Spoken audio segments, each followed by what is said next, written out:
অনেক হয়েছে, কিন্তু আমার ওইভাবে বিয়ে করার কোনো ইচ্ছা নাই। আমার ইচ্ছা আমি সবার থেকে মানে ফ্যামিলির সবার থেকে একটু অন্যরকমভাবে বিয়ে করে দেখাবো। নিজের চয়েসে অনলাইন থেকে পছন্দ করব, সেই ছেলে আসবে, আমাকে দেখবে, অচেনা জায়গার হবে, মানে সব মিলে প্লাস প্লাস অনেক কিছু ইত্যাদি ইত্যাদি। মানে শিক্ষিত হইতে হবে, বড় লোকের দরকার নেই, একটু সুশিক্ষিত হবে, যার মধ্যে মানবিক জ্ঞান আছে। শুধু পড়াশোনা থাকলে, ডিগ্রি থাকলেই হবে না, মানবিক জ্ঞানের শিক্ষা থাকতে হবে, ফ্যামিলিগত শিক্ষা। আমি আপাতত একটা প্রাইভেট চাকরি করছি। আমার নাম হচ্ছে সোনিয়া। আমার বাসা হচ্ছে নড়াইলে, মানে থাকি ঢাকাতে। এখন আমি এখনও বিয়ে শাদী করি নাই, আমার বয়স হচ্ছে 25। আমি এখন নতুন করে মানে আমার জীবনে একজন জীবন সঙ্গী চাচ্ছি, যাকে বাংলাতে আমরা বলি যে স্বামী। তো আমি বিয়ে করতে চাচ্ছি। এখন আমার আবার কীরকম ছেলে পছন্দ সেটা আমি বলে দিচ্ছি। আমার ছেলের মানে যেরকম পছন্দ, আমার যেহেতু 25 বছর, সেহেতু ছেলের বয়স হতে হবে 30 থেকে 35 এর ভিতরে। তো এরকম যদি কেউ থেকে থাকে, প্লাস শিক্ষিত মানে এডুকেটেড হইতে হবে, কারণ আমি যেহেতু এডুকেটেড পারসন। এখন অনেকে বলবে অনলাইনে কেন, আসলে অনলাইনে হলো যে নিজের মতো করে নিজের মনোভাবটা প্রকাশ করা যায়, নিজের মতো করে মানে সব কিছু বলা যায়। তো বাসা থেকে দেখে দিলে ওই রকম হয় না, সেজন্য আমার ইচ্ছা যে অনলাইন থেকে দেখে শুনে আমি একটা বিয়ে করব। আচ্ছা আপু, কেমন আছেন আপনি? হ্যাঁ, আলহামদুলিল্লাহ ভালো। আচ্ছা আপু, আজকে এই প্রতিবেদন আসার উদ্দেশ্য কি? হ্যাঁ, শুনছি আপনাদের এখানে আসলে নাকি খুব মানে সব কিছুই ভালো হয়, আপনাদের প্রতিবেদনের মাধ্যমে নাকি ভালো জীবনসঙ্গী পাওয়া যায়। আমার অনেক বান্ধবীরাই বলছে। তো আজকে এক বড় ভাই আমাকে এখানে নিয়ে আসছে, বলতেছে তোমার তো নাকি খুব ইচ্ছা অনলাইন থেকে দেখে নিজের চয়েসে একটা বিয়ে করবা, তো চলো আমার সঙ্গে। তারপর এখানে আসলাম। আপনার পরিবারে কে কে আছে? আমার পরিবারে আমার আব্বু আম্মু, আমার 2 ভাই আর আমি। বর্তমানে আপনি কি করছেন? এই তো বললাম না, একটা প্রাইভেট জব করতেছি। Private job. হুম। আচ্ছা আপু, এখন বর্তমানে আপনি কি চাচ্ছেন? আমি এখন একজন ভালো মনের মানুষ চাচ্ছি, যাকে আমার জীবনসঙ্গী হিসেবে সারা জীবন পাশে রাখবো, পাশে পাবো, পাশে থাকবে, আমাকে নিয়ে থাকবে। আপনাকে নিয়ে থাকতে হবে? তো আমাকে নিয়ে থাকবে নাকি আমার জীবনসঙ্গী আমাকে রেখে থাকবে? না, তার এক বালিশে থাকবেন? হ্যাঁ, আমরা এক বালিশেই থাকবো। এক বালিশে থাকলে নাকি ভালোবাসা গভীর হয়, আমি শুনছি। এক বালিশে থাকলে ভালোবাসা গভীর হয়? ভালোবাসা বাড়ে। ভালোবাসা বাড়ে?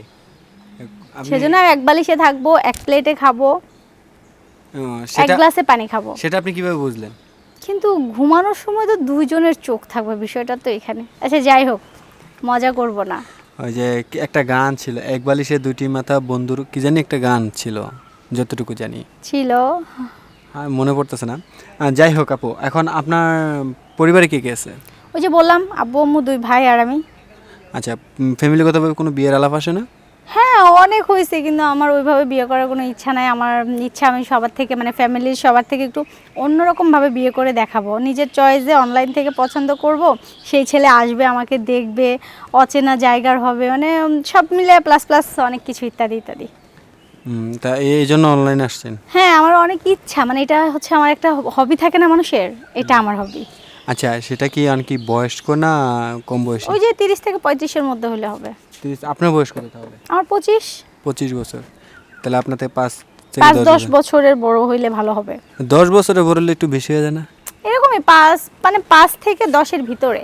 মানে সেটা কি দেশি না বিদেশি? আমাদের দেশের ছেলেই লাগবে। দেশে ছেলে কেন, প্রবাসী কি হচ্ছে? না, প্রবাসী ভালো লাগে না, প্রবাসী তো আবার প্রবাসে চলে যায়, ভালো লাগে না। ও তো দেশে মানে 20-15 বছর করে পরে একবার তো দেশেই থাকা যায়, কি আর বিদেশ থাকে একবারে? তারপর 10-15 বছর যদি সে প্রবাসেই থাকে, তাহলে আমার কি দরকার?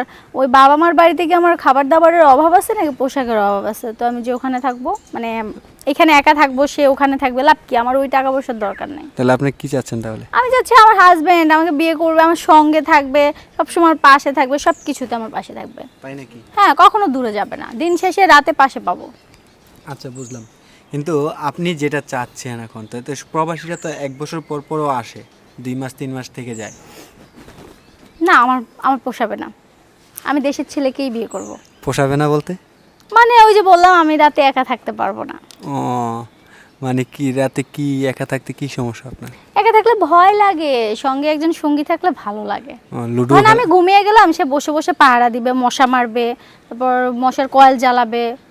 এবার ধরেন আমি কাঁথা গায়ে দিয়ে শুয়েছি, কাঁথাটা সরে গেছে, আবার উপর সুন্দর করে দিয়ে দিবে, তো মাথায় হাত বুলাই দিবে, ফ্যান গরম লাগলে বসে বসে বাতাস করবে। মাথা ব্যথা করলে মাথাটা টিপে দিব? না, আমার মাথা ব্যথা করবে না। করবে না? কখনো হয় না মাথা ব্যথা? হয় মাঝে মধ্যে, হলে তখন বলবো যে মাথাটা একটু ম্যাসাজ করে দাও, ওই দিয়ে বাবা। দিবে, আমি ঘুমাই যাব। তাই নাকি? হুম, এরকম আমার হলে ইচ্ছাটা কিন্তু অনেক সুন্দর। এখন সত্যি কথা বলতে এখন তো মন চাচ্ছে যে আমি আপনাকে বিয়ে করে ফেলি হ্যাঁ, কিন্তু কি না বলেন সরি, আমি ভাইয়া? আমি বিবাহিত, আমার বাচ্চা আছে। কিন্তু এখন আপু, হ্যাঁ। আমি যেহেতু আপু ডাকি, আপনি আমার থেকে বয়সে অনেক বড়ই হবেন, সিনিয়র। তো আপু, হুম। এখন যে ভাইয়াটা আপনাকে বিয়ে করবে, মানে দেশি, সে যদি গরিব হয় তাহলে কি আপনি মেনে নেবেন? না, কোনো সমস্যা নাই, মানে শিক্ষিত হইতে হবে, বড় লোকের দরকার নেই, একটু শিক্ষিত সুশিক্ষিত হবে, যার মধ্যে মানবিক জ্ঞান আছে। শুধু পড়াশোনা থাকলে, ডিগ্রি থাকলেই হবে না, মানবিক জ্ঞানের শিক্ষা থাকতে হবে, ফ্যামিলিগত শিক্ষা, ভদ্রতার শিক্ষা থাকলেই হবে। টাকা পয়সা, বাড়ি গাড়ি এগুলো লাগবে না। বুঝতে পারছি। আচ্ছা আপু, আমরা একবারে প্রতিবেদনের শেষ পর্যায়ে দর্শকদের উদ্দেশ্যে কিছু বলার আছে? দর্শকদের উদ্দেশ্যে এটাই বলবো, জীবন আমার, সিদ্ধান্ত আমার। তো আমাদের নিজেদের জীবনের সিদ্ধান্ত নিজেরা নেয়ার মতো অধিকার আমাদের সবারই কম বেশি আছে। তো অনেকেই হয়তো বলবে যে বাবা মায়ের ইচ্ছার বিরুদ্ধে, না, ইচ্ছার বিরুদ্ধে না, তাদেরকেও বোঝাবো, দেখো তোমাদের সন্তান যদি এইভাবে ভালো থাকে তোমরা কেন মেনে নিবে না, এটা আমরা বোঝাবো তাদেরকে, বুঝবে, অবশ্যই বুঝাইলে বুঝবে, আমার মতে বুঝবে, আমার বাবা মা তাই বুঝছে।